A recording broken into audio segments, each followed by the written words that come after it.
The envelope in her purse held more money than McKenna Abra had ever touched in her life, and every bill of it was already spent. She knew that before the car even stopped. She had counted it the way you count something you are afraid will vanish if you look away. 3 times in the back of a stranger's car, her thumb pressing each note flat against her knee. Lena's surgery. The deposit the hospital wanted before they would even write a date on a calendar. One night of work in a house she was never supposed to see the inside of, and her little sister got to keep breathing. So when the door opened and the cold air came in smelling of rain and money, McKenna did not let herself be afraid. She let herself be invisible. That was the job. A woman in a gray coat had met her at the staff entrance an hour earlier and said the rules once. Fast. Like she had said them 1,000 times. Be invisible. Be silent. Be gone by dawn. Do not speak to the guests. Do not look at the guests. Above all, do not look at him. She had not asked who him was. In a house like this you did not ask. You simply understood that there was a man at the center of it the way there is a sun at the center of everything that orbits, and that you were not meant to look directly at such a thing or it would burn the sight right out of you. McKenna smoothed her sleeve down over her wrist again. She had been doing it all evening without noticing. It was the oldest habit she owned. Here is the thing nobody in that house would have guessed about the new girl with the wine tray. McKenna was not afraid of the men with guns under their jackets. She was not afraid of the cold-eyed woman in gray or the whispered word about whose house this really was. She had grown up in rooms harder than this one. What she was afraid of was a torn seam, a sleeve riding up, a collar gaping open under the wrong light. She was afraid of being seen, and she had built her whole life into a fortress against it. Long sleeves in summer, high collars, the practiced art of standing at an angle so the light never landed flat on her. Because somewhere a long time ago, the world had told McKenna Abra that her body, soft and full and marked with the silver rivers of every hard year she had survived, was a thing to be hidden. And she had believed it so completely that the belief had stopped feeling like a wound and started feeling like a fact. The hall swallowed her whole. It was the kind of wealth that did not announce itself because it had never needed to. Black marble that threw her own reflection back up at her. Chandeliers like frozen rain, mirrors tall enough to drown in. 200 people in clothes worth more than her sister's surgery moved through it like slow fish, and not one of them saw the woman with the tray slip along the far wall, keeping to the shadow the way she always did, angling her body so the light caught the room and never her. She lifted a glass to a manicured hand, lowered her eyes, moved on, lifted another. This was easy. This was a thing she knew how to do, the disappearing, the being furniture, the surviving by not existing. She was good at it right up until the moment she felt it. It started at the back of her neck. Not a touch. Worse than a touch. The prickle of a tension, heavy and deliberate.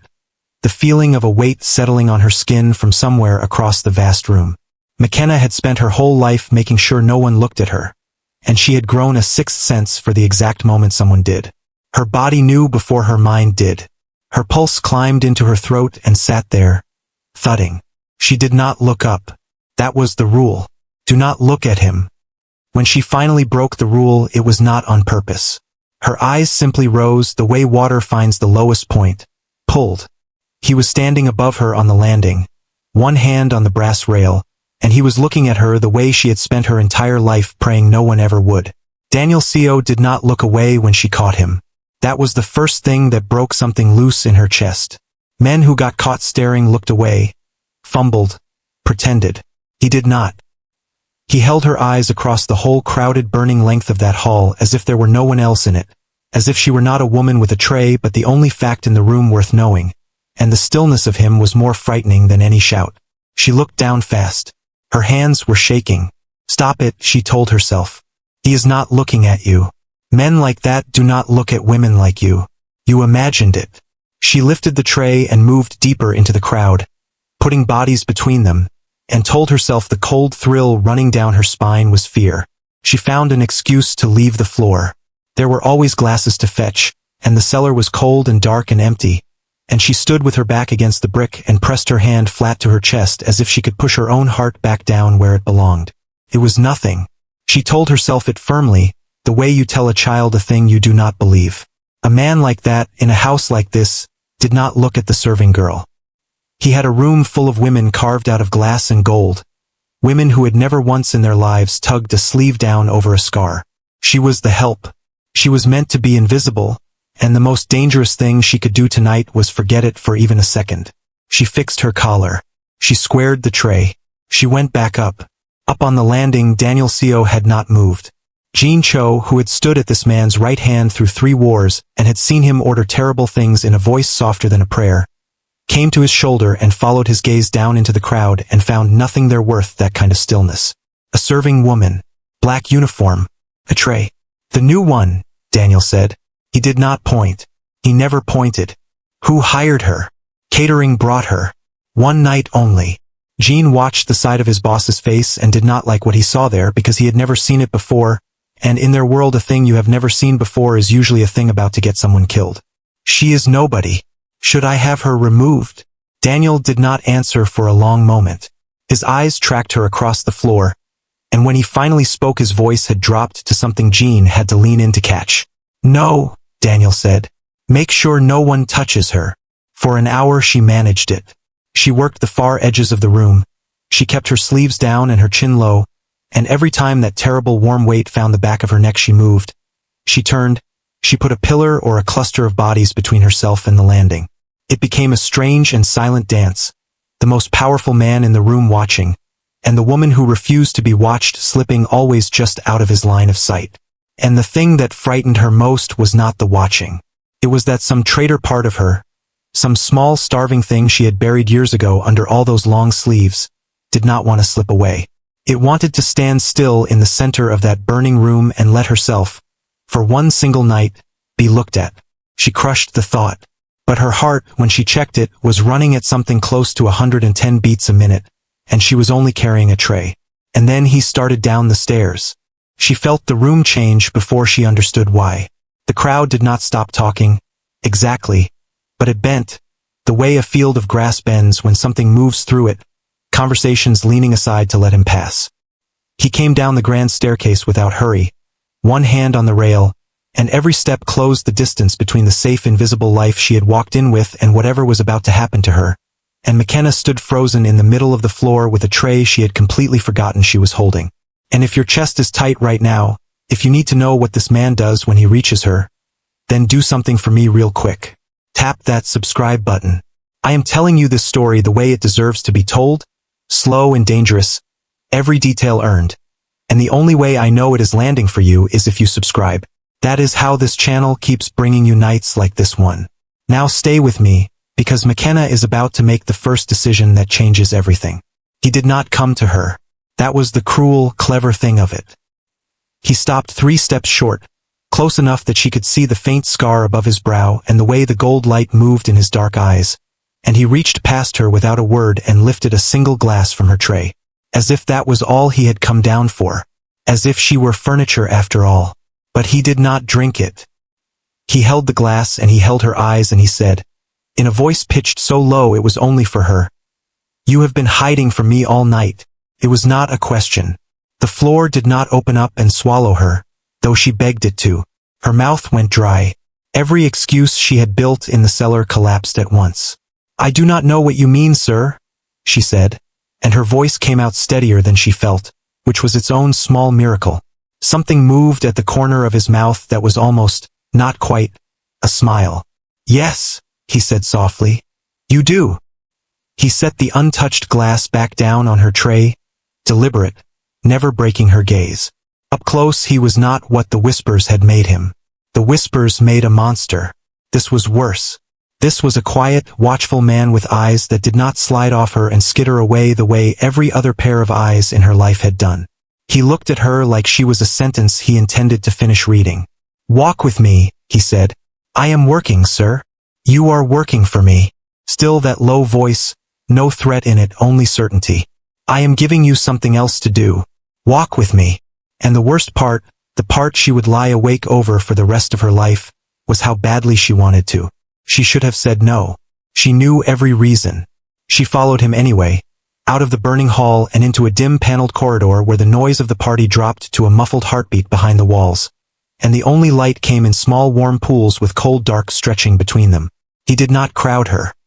He kept a careful distance, walked with his hands loosely behind his back, and the restraint of it was somehow louder than any grab would have been. A man who could take anything in this house, choosing not to. You flinch from the light, he said, not turning around. All night. You stand where it cannot reach you. Why? Her stomach dropped. He had been watching closely enough to see the one thing she had spent the whole night doing in secret. She pulled her sleeves down and said nothing, and the silence stretched between them, heavy and dangerous. He stopped and turned, and the warm light caught half his face and left the rest in shadow. You think I have not noticed, he said. You think you are invisible. You have been the only thing in that room I could see since the moment you walked in. She laughed then, short and sharp, and it surprised them both. It came out before she could stop it because the alternative was to cry, and she had not cried in front of a man in 15 years and was not about to start in a hallway. Please, she said. Sir. With respect. You have a house full of beautiful women in there. You do not need to practice your lines on the help. Her voice shook on the last word and she hated it. I know what I am. I know what I look like. So whatever this is, you can stop. I will not tell anyone you spoke to me. He went very still.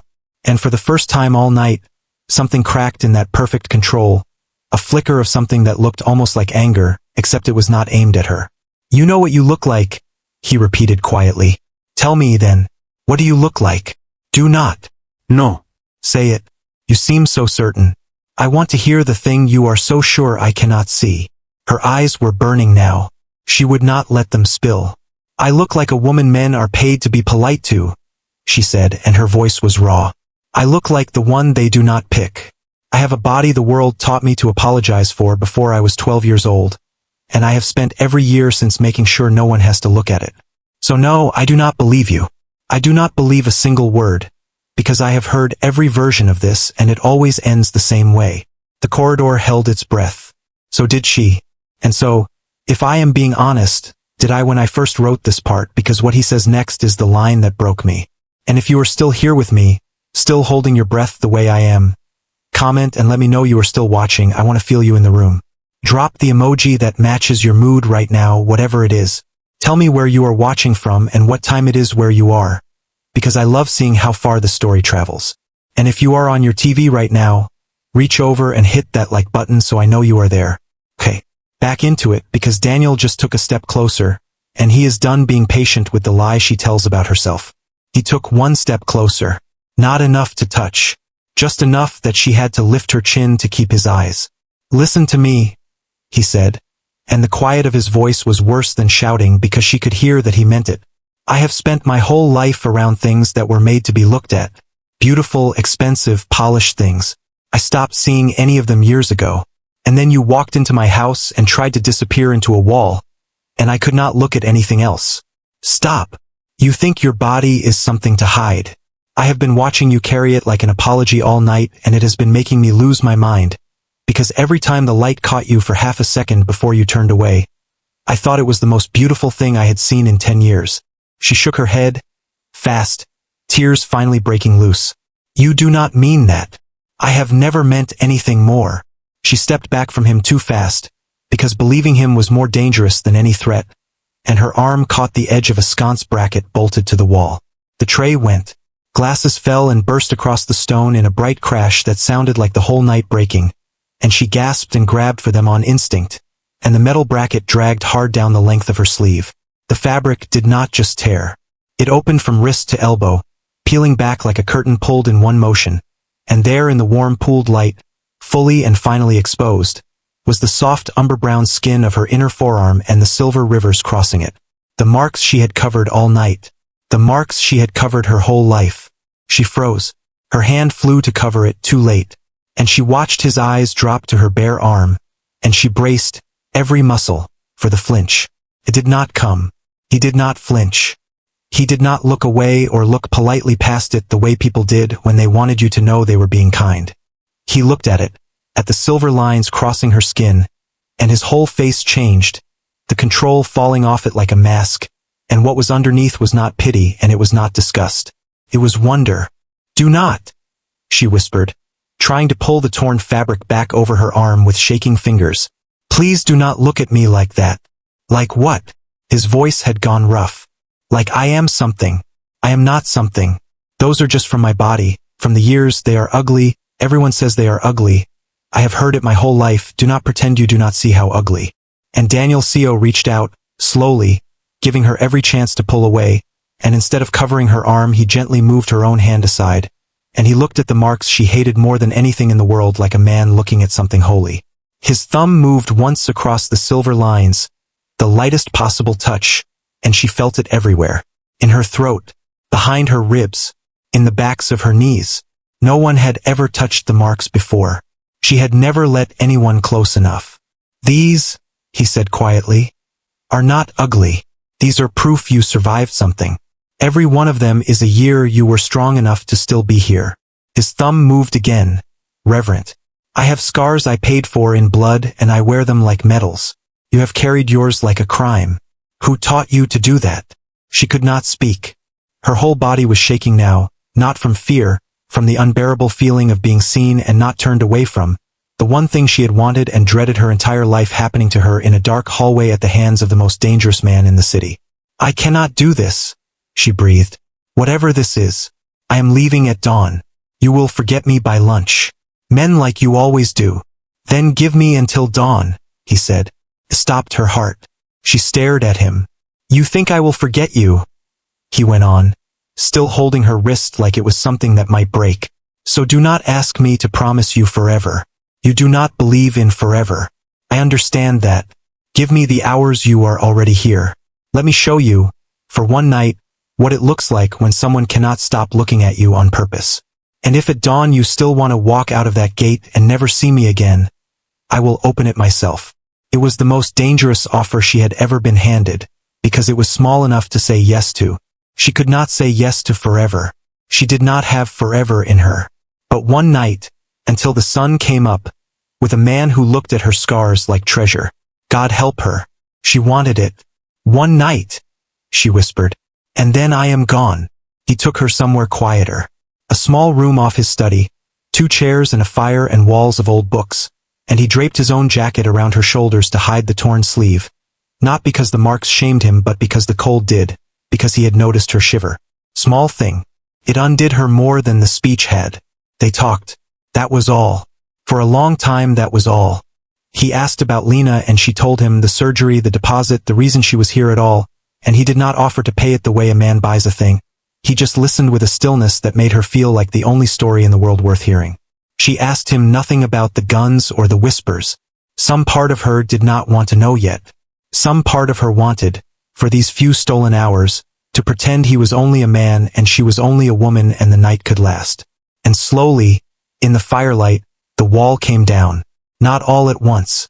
She would say something guarded and he would wait, patient, until she said the truer thing underneath it. She caught herself laughing once, a real laugh, and clapped her hand over her mouth like she had committed a crime. And he said, do not do that. Do not ever cover that up either. And she felt the laugh and the cover and the whole architecture of her hiding suddenly seemed like such a sad and heavy thing to have carried for so long. Why me? She asked him finally, when the fire had burned low. You could have anyone. Tell me the truth.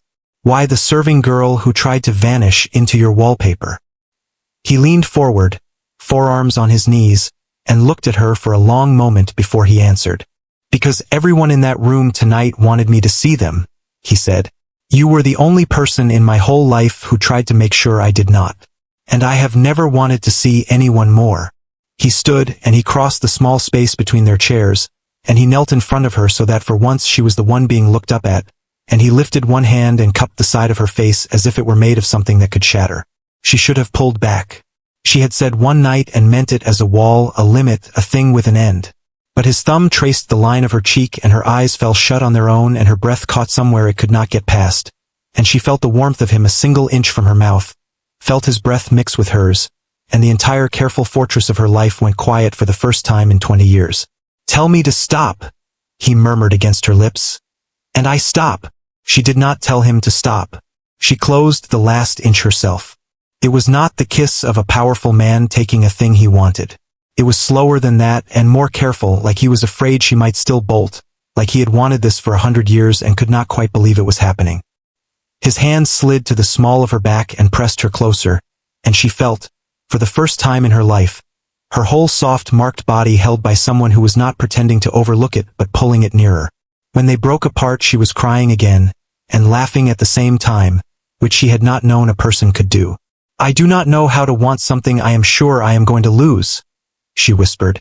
"Then for tonight," he said, his forehead against hers.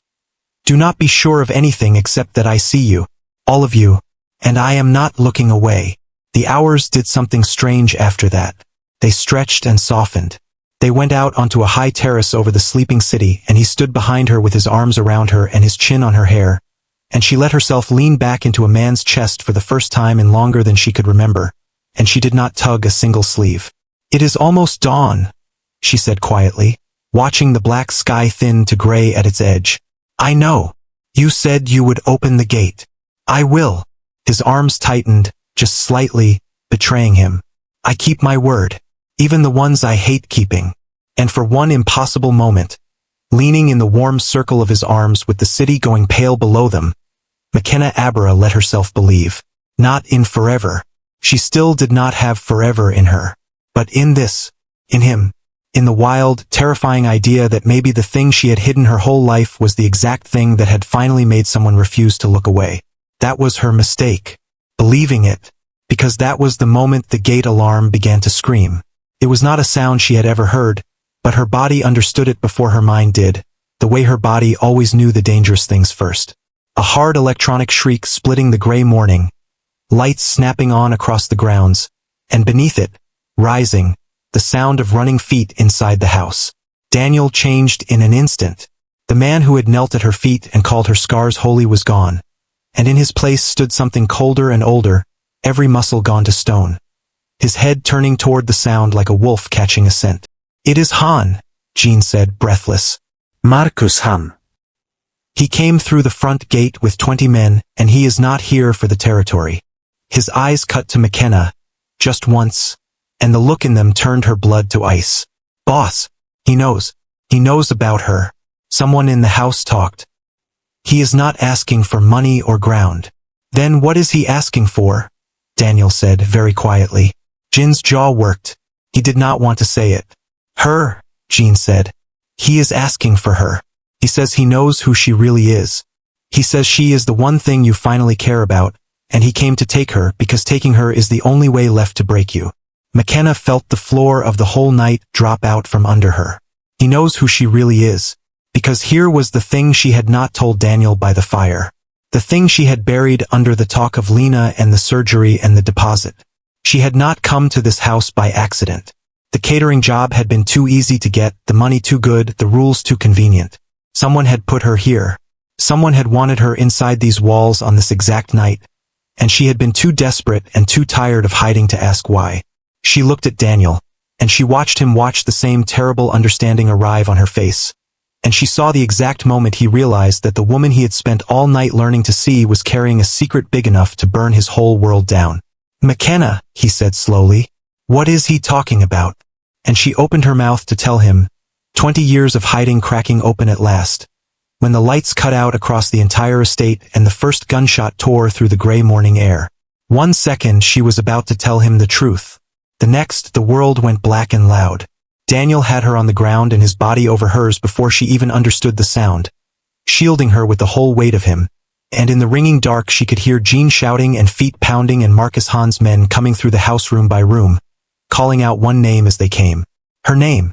Her real name. The one she had not used in years. The one that tied her by blood to the very war now crashing through Daniel Seo's front door, and pressed to the cold stone under the body of the most dangerous man in the city. The man who had spent all night refusing to look away from her. McKenna Abra finally understood the trap she had walked into with her own 2 feet, and that there was no version of the next 10 minutes where everyone she loved came out alive. And that is where it stops. That is where I have to leave you, because what happens when those lights come back on changes absolutely everything, and I am not putting it out until I know you want it. So if you need part 2, comment the words part 2 right now and tell me, who sent her into that house? What is the secret in her blood? And does he choose her or his empire? Tell me what you think he does. The more of you who ask, the faster it comes. I read every single one. Do not make her wait too long.